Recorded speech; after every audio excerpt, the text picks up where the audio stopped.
Thank you very much, Team NAMTECH, and all the distinguished leaders present here. AI is transforming practically every aspect of our life, and manufacturing certainly is going to be transformed in a very big way.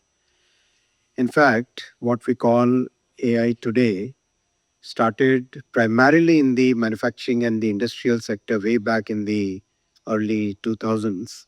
Then came the use of algorithms for maintenance, for manufacturing, for supply chain management, for quality checks.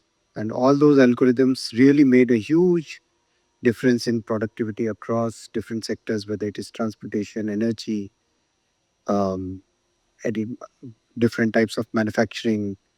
It made a very big difference. And now, with generative AI and with models becoming more and more powerful, today frontier models are becoming open source and available to practically everybody just with a gap of lag of 5 to 6 months. And more efficient models are today available at in the edge at very small footprint.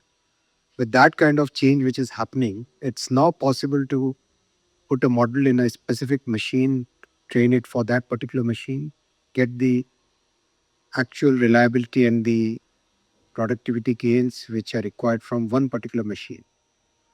That thing is now actually possible. With that as the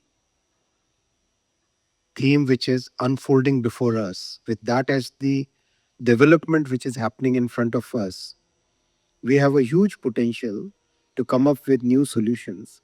And my request to the team NAMTECH would be to use this opportunity to develop that next level of talent, next level of workforce, next level of pipeline for the MSMEs, where India can emerge as the major manufacturer of precision components, major manufacturer of precision equipment. So this is the right opportunity. Congratulations to Team NAMTECH. Thank you so much for being a part of this journey. Thank you.